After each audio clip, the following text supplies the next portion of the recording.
जब पूनम का चांद अंधेरे में रोशनी बिखेरता है, तब शेरों के एक कट्टर दुश्मन को जमीन पर आना पड़ता है। लेकिन ये यहां शिकार के लिए नहीं आई है। कुछ देर के इंतजार के बाद उसने अंडे देना शुरू कर दिया। एक के बाद एक उसने उस गड्ढे में 80 अंडे दे दिए, जिसे उसने एक घोंसले के तौर पर खोदा था।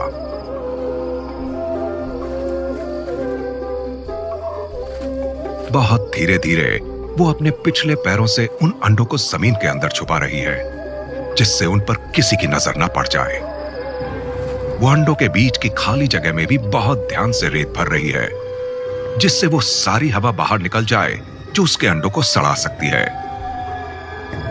और इसके बाद शुरू होता है इंतजार। ये शिकारी के रूप में जितने खतरनाक हैं, मां बाप के रूप में उतने ही कोमल हैं। दोनों घोंसले की तब तक रखवाली करेंगे जब तक बच्चे नहीं निकल आते, और मां तो शायद ही कभी घोंसला छोड़कर जाएगी। 3 महीने तक वो कुछ नहीं खाएगी और बहुत कम सोएगी, ताकि उसकी गैर मौजूदगी में शिकारी उसके प्यारे बच्चों को ढूंढ ना ले।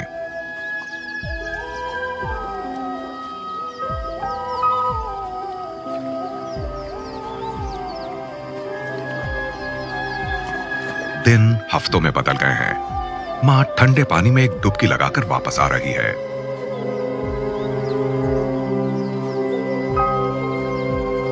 इसमें ढेर सारी ममता जाग रही है, क्योंकि जमीन के नीचे से कुछ नन्हे मुन्नों की आवाजें आ रही हैं।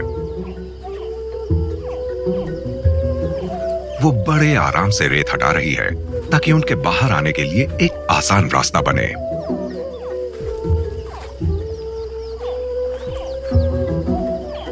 महीनों के इंतजार के बाद उसके बच्चे पहली बार बाहर आ रहे हैं।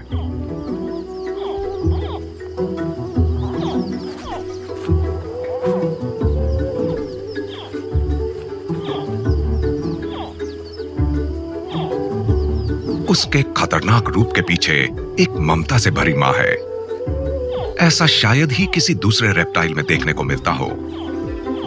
जो जबड़े दूसरों के लिए मौत का फरमान है, उन्हीं से वो अपने बच्चों को बड़ी कोमलता से उठाकर अपने गले की नर्म लचीली थैली में समेट कर रख लेती है।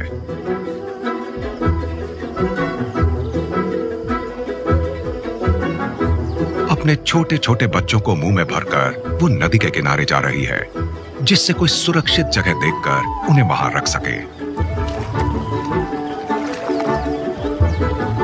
इस वक्त वो सबसे कमजोर है, इसलिए वो उन्हें घास और दूसरे पौधों के बीच छुपा रही है। अगले कुछ हफ्तों तक वो इस शांत पानी में अपने बच्चों के आसपास ही रहेगी और हर खतरे से उन्हें दूर रखने की पूरी कोशिश करेगी। बड़े होने के लिए हर बच्चे को जीने की कला सीखनी पड़ती है।